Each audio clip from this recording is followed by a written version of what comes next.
나는 이승만입니다. 미국 와싱턴에서 해외에 반대한 우리 2,300만 동포에게 말합니다.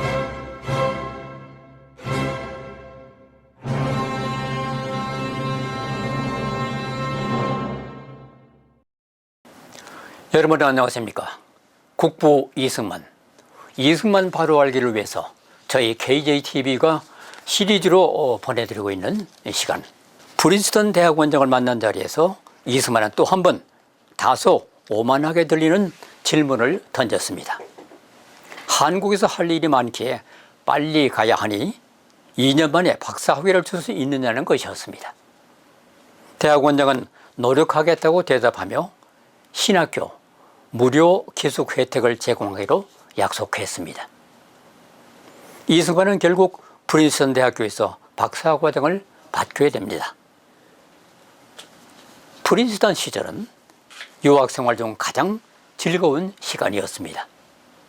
당시 프린스턴의 총장은 훗날 뉴저지 주지사를 거쳐 미국 대통령에 취임하는 우드로 윌슨이었습니다. 윌슨은 이승만을 아꼈고 그의 집에 초청하기도 했습니다. 이승만은 총장의 집에 드나들며 총장 가족들과도 가까이 지내는 몇 안 되는 학생 중 하나였습니다. 그를 높이 평가한 윌슨은 이승만을 두고 주변에 미래 한국의 구원자라고 소개하기도 했습니다. 이승만은 2년 만에 프린스턴 대학교에서 박사 과정을 마쳤습니다.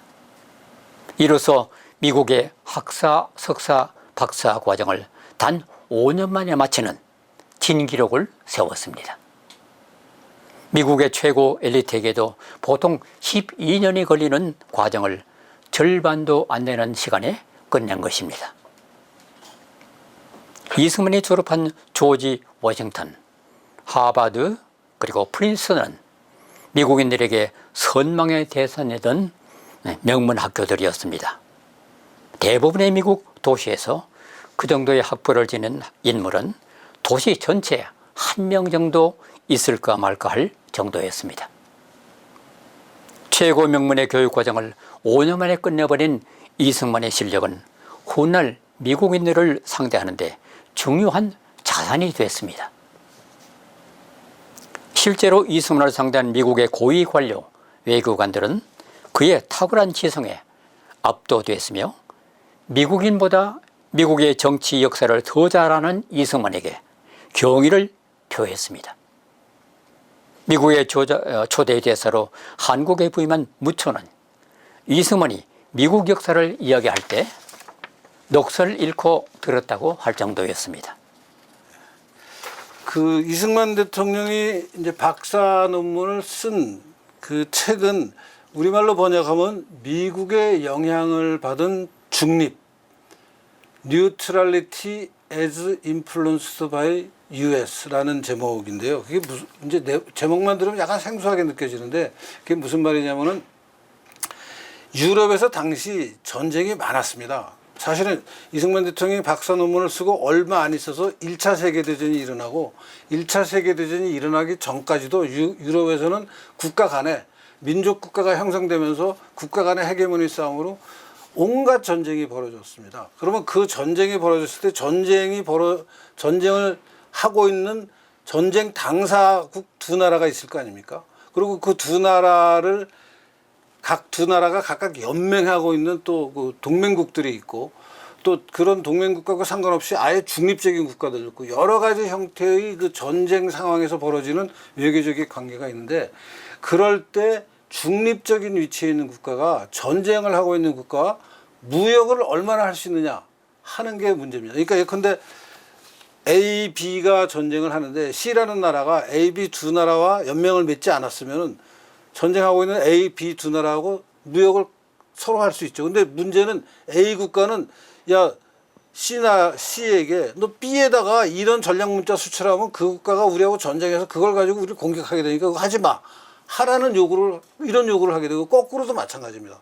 그러니까 그럴 때 그러면 이 중립 국가는 전쟁 당사자들 국가에게 어느 정도나 무역을 할 수 있느냐 하는 건데 유럽에서는 그게 합종연행이 워낙 복잡하고 역사가 복잡하니까 쉽지가 않습니다. 이 중립국가가 자유롭게 무역을 하는 게 미국은 근데 새로 생긴 국가고 대서양을 넘어 있고 유럽 국가에 직접 관여를 안 하고 있으니까 미국이 생겨서 이 중립국가가 전시에 전쟁하는 나라에 교역할 수 있는 게 굉장히 확대됐다. 그래서 미국이 굉장히 중요한 역할을 했고 이거는 전쟁이 없을 때는 물론이고 전쟁이 있는 기간에도 교역이 계속 활성화돼야 세계 경제가 발전하고 문명이 발전하는데 미국이 영향을 주어서 미국의 영향을 받은 중립이라는 것이 유럽에서의 교역에 큰 기여를 했다라는 것을 역사적으로 분석한 논문이에요.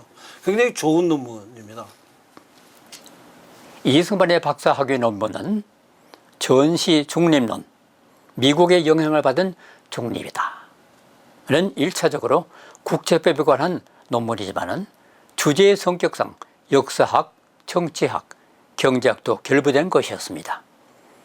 그래서 세 학과로부터 공동 승인을 받은 특이한 논문이었습니다.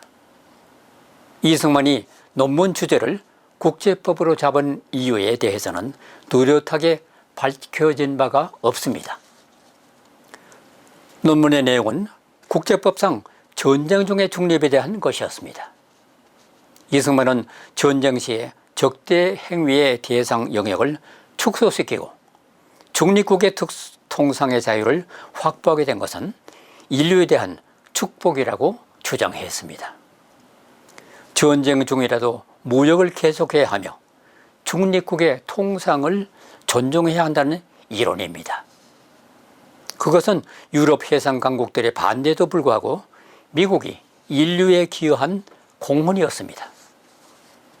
일찍이 이승만은 감옥에서 쓴 독립정신에서 나라를 개방하고 교육을 해야 한다고 주장했습니다. 그의 개방주의적인 면모가 박사학위 논문에서도 그대로 드러납니다. 훗날 1차 대전의 발발에 공해상의 중립 문제가 발발되자 이승만은 중립에 뛰어난 권위자로 자주 거론되었습니다. 미국의 윌슨 대통령이 그를 인용할 정도였습니다.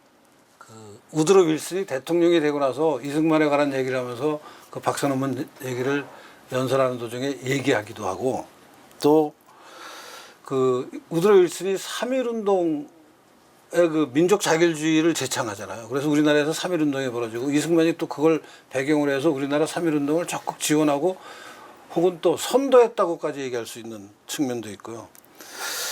그래서 이런 여러 가지 인연이 쌓여서 이제 지금에서는 이승만 대통령이 외교적으로 굉장히 큰 역할을 했고 그것의 기본적인 어떤 학문적 프레임은 프린스턴에서 박사학위 할 때 공부한 이게 굉장히 큰 어떤 밑거름이 됐다라는 평가를 하고요. 실제 이승만 대통령의 박사 논문은 그 당시 박사학위를 마치고 나서 2년 만에 프린스턴 대학교 출판부가 일반 상업용 출판물로 책을 출판합니다. 박사 논문을 일반 그 독자들이 읽게 그 상업 출판하는 것은 퀄리티가 좋지 않으면 보통 하지 않는 일인데 이승만 대통령 책은 출판이 됩니다. 이승만은 서양사, 특히 미국사, 신학, 정치학, 철학 등의 폭넓은 기초 위에 국제법을 익힌 한국 역사상 최초의 국제 정치학자가 됐습니다. 그는 우리 민족이 처음 배출한 만국 공법의 대가였습니다. 이승만의 졸업식은 윌슨이 프린스턴의 총장으로 진행한 마지막 학위 수여식이 됐습니다. 학위 수여식을 마치고 윌슨 총장이 주최한 리셉션이 열렸습니다. 이 자리에서 이승만은 등록금을 돌려달라는 농담 아닌 농담을 했습니다.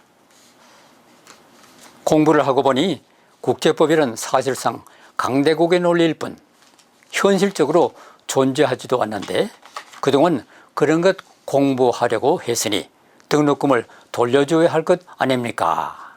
하면서 약소국 학생이 던진 뼈있는 농담을 했습니다. 미국인들에게도 10년 넘게 걸리는 과업을 5년 만에 끝내버리는 날, 농담으로 사람들을 웃기기도 했지만 이승만에게 찾아온 것은 슬픔뿐이었습니다. 1910년 6월 이승만은 일기장에 이렇게 적고 있습니다. 그날이 나의 준비 단계를 종결짓는 날이었는데 나는 슬픈 감정을 느꼈다.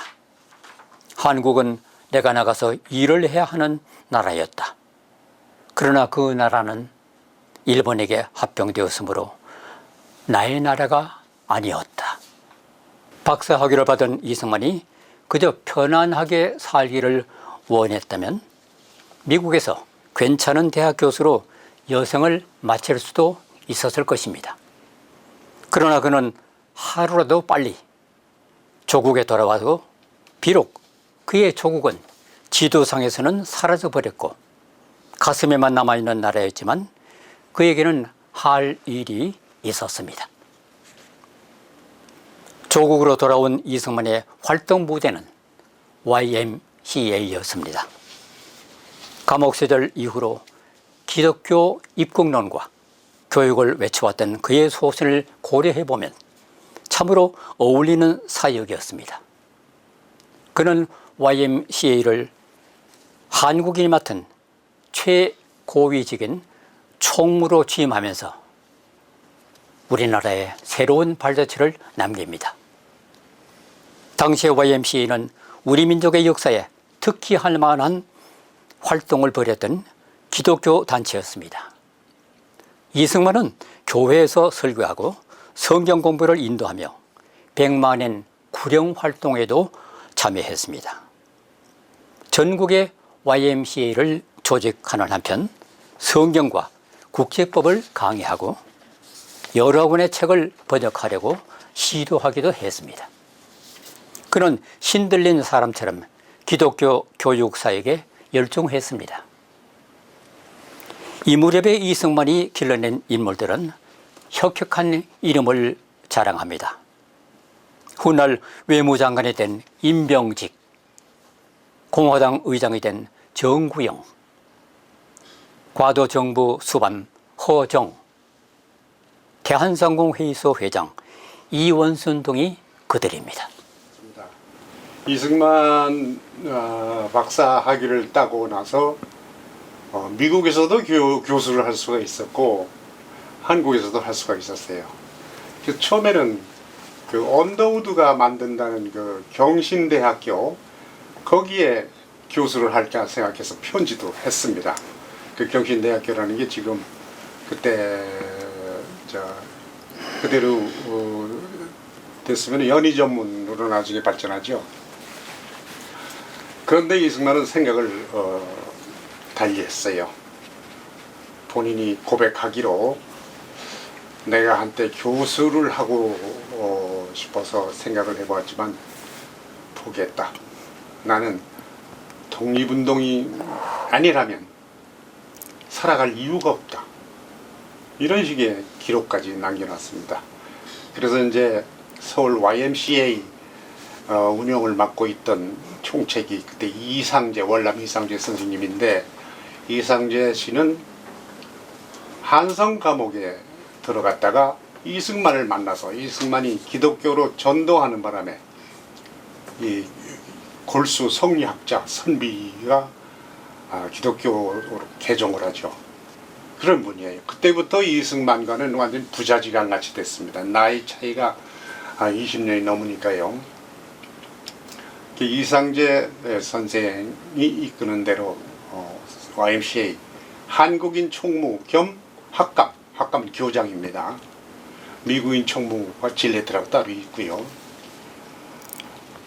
교장 노릇을 하면서 한국 청년들을 교육시키는 사업에 뛰어들죠. 자기가 옛날부터 꿈꾸던 독립운동의 역군들을 양성하겠다. 그 프로그램입니다. 성경 공부를 물론이고 정치사, 국가사, 미국의 민주헌정사 이런 것들을 강의하면서 계속 교육 내용 소개 반, 독립운동 주장 반 이런 식으로 강의를 해요. 그런데 이 사람이 타고난 그 유머 감각, 그 타고난 그 선동술, 웅변이가죠. 거기에 학생들이 빠져들죠. 이승만은 사실 당시 한국 청년들의 가장 선망하는 우상과 같은, 요즘 아이돌 선망하는 청소년들처럼 그런 존재였기 때문에 강의할 때마다 강의실이 미어 터집니다. 많을 때는 600명, 800명까지 몰렸다고 그래요. 강의마다 200명은 평균 보통이고요. 그렇게 가르친 그 청년들이 아까 소개한 정구영, 임명직 그런 분들은 물론이거니와 3.1운동이 났을 때 1919년이죠. 그때 한성에 서울에서 임시정부를 조직하는 한성 임시정부가 탄생할 때 그 주역들이 됩니다. 그러니까 이승만은 미국에서 공부하고 와가지고 한국 청년들을 교육시켜서 3.1운동을 일으키고 임시정부까지 세우는 그런 역할을 한 거죠. 근데 그때 이승만이 YMCA에서 교육을 할 때 YMCA 3층에 다락방에서 혼자 독신 생활을 했어요. 집을 나와가지고, 집이 어디 있었냐면 동대문 밖에 창신동에 있었는데, 왜 집을 나왔느냐, 아버지하고 자기 와이프, 시아버지하고 며느리가 밤낮으로 싸워요. 그 아버지 이경선 그 양반은 처음 이승만이 서울에 기차 타고 도착했을 때 역에 마중을 나왔는데 자기 와이프는 마중도 못 나왔어요. 마중을 나왔는데 이 아버지가 얼마나 방학했어요. 6년 만에 만났는데 아들한테 하는 소리가, 기차역에서 하는 소리가, 너 그녀를 네 옆에 내라고 생각한다면은 너는 오늘부터 내 자식 아니다. 이렇게 선언을 해요. 와이프한테, 저 아들한테. 아니 6년 만에 만나서 이렇게 선언할 정도니 그 둘 사이가 얼마나 나쁘면은 왜 그렇게 며느리를 미워할까요? 그 이승만 본처 박씨 부인인데 이 양반이 좀 성격이 팔팔하고, 또 시아버지 몰래 그 7대 독자 태산이라는 그 손자를 워싱턴에 있는 남편한테 시아버지 몰래 보내가지고 그 애가 디프테리아 걸려서 죽었잖아. 이 우리 집안의 손을 끊어놓은 년이다. 이승만 만나자마자 며느리 이것부터 하는 겁니다. 이승만이 창신동 집으로 들어가니까 밤낮으로 싸우는 겁니다. 그 견디다 못해서 짐을 싸들고 YMCA 3층 빈 방에 독신생활을 하면서 오로지 그래서 더욱 이 청년 교육에 열을 올렸는지도 모릅니다. 기독교 활동은 위험했습니다. 총독부는 기독교인이라면 일단 의심의 눈초리로 봤습니다. 당시에 기독교인들은 거의 민족주의자들이었고 기독교를 통해서 독립을 추구하는 이들이 많았기 때문입니다. 일제는 말도 안 되는 이유로 기독교를 탄압했습니다. 한 종교 관행물은 조선인들에게 내면의 마귀를 축출하라고 외쳤습니다. 이에 검열관은 여기서 말하는 마귀는 일본을 지칭하는 것임에 틀림없다. 당신들은 일본에 대항하도록 조선인들을 사주하고 있다고 지적했습니다. 곧 모든 종교 관행물에 마귀라는 표현을 쓸 수 없다는 지시가 내려졌습니다. 또 다른 잡지는 봄에 싹트는 새 생명을 찬양하는 글을 실었습니다. 총독부는 그것에도 시비를 걸었습니다.